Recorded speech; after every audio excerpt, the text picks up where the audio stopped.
and speak it. We will hear and speak it. Read and write it too. Read and write it too. CLR प्रस्तुत करत आहे we learn English lesson 76. आम्ही इंग्रजी शिकतो पाठ 76.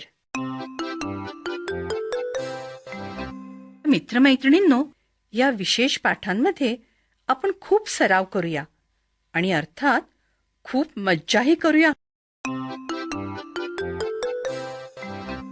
आज आपण कोणता जुना पाठ ऐकूया? ती एक मजेदार गोष्ट ऐकूया का? The princess who never smiled.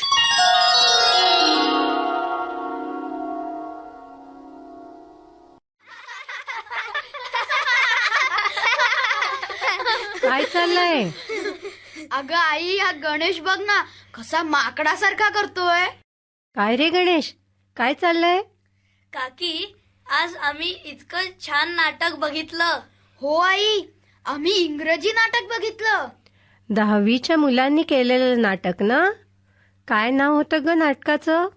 The princess who never smiled, म्हणजे न हसणारी राजकन्या. नेव्हर म्हणजे कधीच नाही ना. ती राजकन्या कधीच हसली नाही. ती नेहमी उदासच असायची. शी वॉज ऑलवेज सॅड. बरं, पुढे काय? मी सांगू? राजकन्याचे वडील म्हणाले, जो माणूस माझ्या मुलीला आसवेल तो जर तिला आवडला तर त्याचं मी राजकन्याशी लग्न लावून देईन.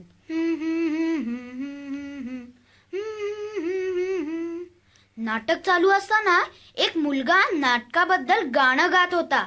Once there was a princess, E-I-E-I-O. She never smiled, she never smiled, E-I-E-I-O. The king said, make her smile, E-I-E-I-O. Then you can marry her, E-I-E-I-O. बरं, पुढे काय झालं का सविता? राजकन्येला हसवायला सगळीकडून माणसं आली. प्रत्येक जण राजवाड्याबाहेर उभं राहून काहीतरी करू लागला. आधी एक माणूस असा चालत होता हातावर आणि त्याने त्याच्या पायावर एक टोपी घातली होती. The first man walked on his hands, E-I-E-I-O. He had a cap on his feet, E-I-E-I-O. मग हसली का राजकन्या? No, the princess never smiled. मग दुसरा माणूस आला अशा उड्या मारत. हो, नाकाला गुडघे लागेपर्यंत उड्या मारत होता. The second man jumped up and down, E-I-E-I-O. He touched his knees with his nose, E-I-E-I-O. मग तरी हसली का राजकन्या? No, the princess never smiled. तिसरा माणूस गाढवावर बसून आला. तो उलटा शेपटीकडे तोंड करून बसला होता. रंजना, गाणं वाढव पुढे. The third man sat on a donkey, E-I-E-I-O. He sat with his face to the donkey's back, E-I-E-I-O. मग काय झालं? एक गरीब शेतकरी आला. त्याला राजकन्येला हसवायची युक्ती सुचली. तो नुसताच आभाळाकडे बघत उभा राहिला. A poor farmer stood there, E-I-E-I-O. And he looked up at the sky, E-I-E-I-O. बस एवढंच केलं? मग कशी काय हसेल राजकन्या? ऐका ना, तो शेतकरी आभाळाकडे बघत उभा राहिला आणि इतर सर्व मंडळी पण वर बघायला लागली. आधी तो हातावर चढणारा माणूस. The first man looked up and fell down, E-I-E-I-O. The second man looked up and fell down, E-I-E-I-O. The third man looked up and fell down. E-I-E-I-O. And the princess smiled and the princess smiled. E-I-E-I-O. Yes, at last the princess smiled.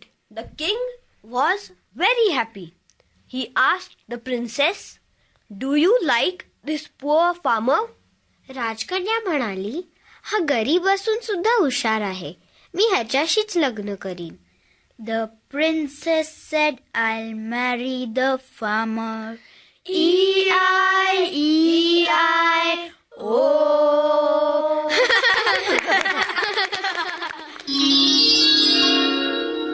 आवडली ना गोष्ट?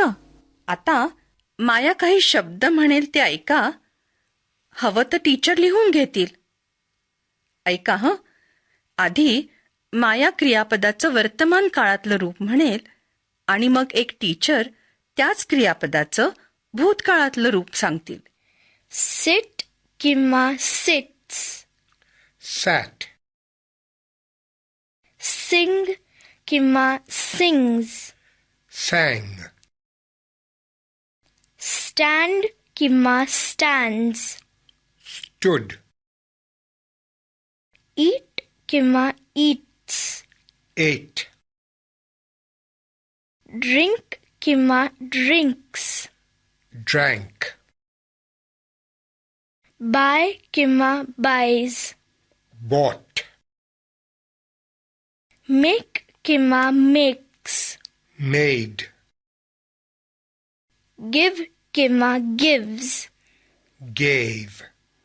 आता तुम्ही बोलायचंय. मी तुम्हाला एक एक क्रियापद सांगीन, ते वापरून तुम्ही एक भूतकाळातलं वाक्य तयार करायचं.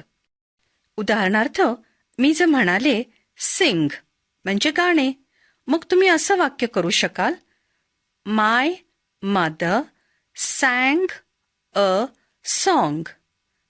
किंवा yesterday we sang in school. असं कोणतंही भूतकाळातलं वाक्य सांगायचं. चालेल? चला, कोण होतंय तयार? घंटा वाजली की टीचर एका मुलाला किंवा मुलीला उभं करतील. तुझा शब्द आहे ईट म्हणजे खाणे. ईट या क्रियापदाचं भूतकाळातलं रूप वापरून वाक्य सांग.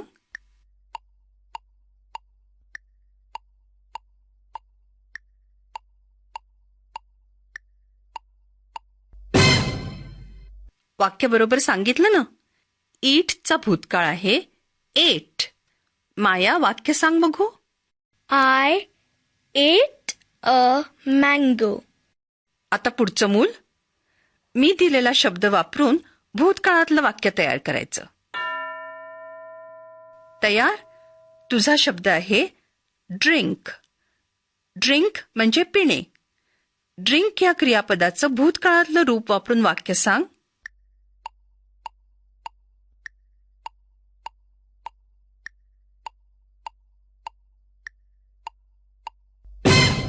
ड्रिंकचा भूतकाळ ड्रँक. वाक्य असं असू शकेल, Yesterday I drank coffee. आता दुसरं कोणतरी. तुझा शब्द आहे सिट. भूतकाळातलं वाक्य सांग बघू.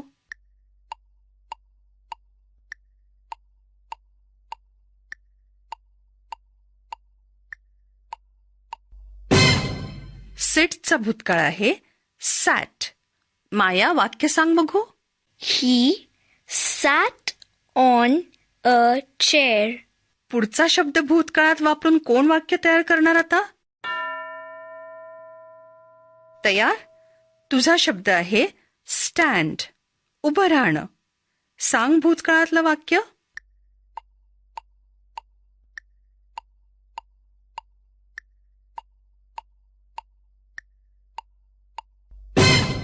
स्टँडचा भूतकाळ आहे stood. The dog stood under a tree.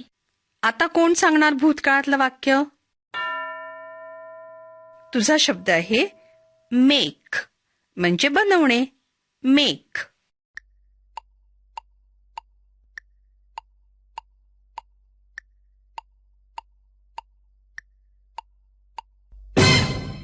भूतकाळात म्हणायचं मेड. माया वाक्य सांग बघू. शरद दादा मेड कॉफी. आता दुसरं मूल. तुझा शब्द आहे गिव्ह.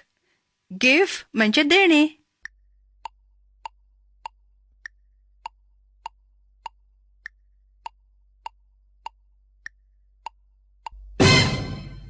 गिव्हचा भूतकाळ आहे गेव्ह.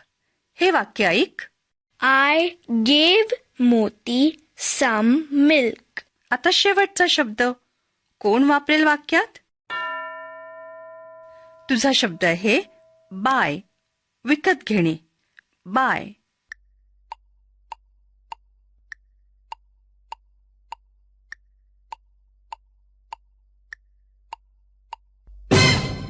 बायचा भूतकाळ आहे bought. Yesterday, I bought a new dress. म्हणजे काल मी नवीन ड्रेस विकत घेतला. Very good.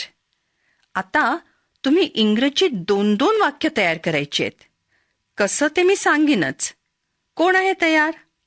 घंटा वाजली की टीचर एका मुलाला किंवा मुलीला उभं करतील. एक मूल तयार आहे ना? बरं, तुम्हाला इंग्रजीत हे सांगायचं की काल तुझ्या आईनी चहा प्यायला आणि बिस्किट खाल्लं. वाक्य पुन्हा ऐक.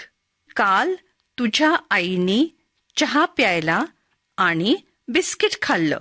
सांग बघू.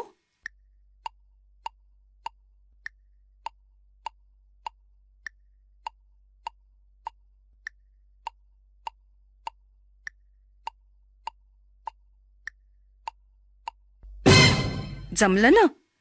माया तू म्हण बघू. Yesterday, my mother drank tea and ate a biscuit. Good. आता दुसऱ्या एका मुलीला किंवा मुलाला टीचर निवडतील. तयार? तू इंग्रजीत असं सांग. कुत्रा झाडाखाली उभा राहिला आणि मांजर झाडावर बसली. वाक्य पुन्हा ऐक. कुत्रा झाडाखाली उभा राहिला आणि मांजर झाडावर बसली.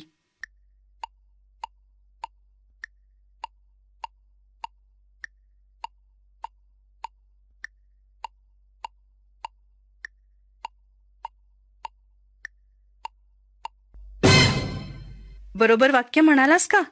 माया कसं म्हणते ते ऐका. The dog stood under the tree and the cat sat on the tree. Good. आता पुढची 15 मिनिटं टीचर सराव घेतील. ate, drank, stood, sat, bought, sang, gave, made ही भूतकाळातली क्रियापदं वापरून वाक्य तयार करा हं. आपण भेटूया आता पुढच्या पाठाच्या वेळी. लक्षात आहे ना? हे विशेष सरावाचे पाठ आहेत, तेव्हा चुकवू नका हं.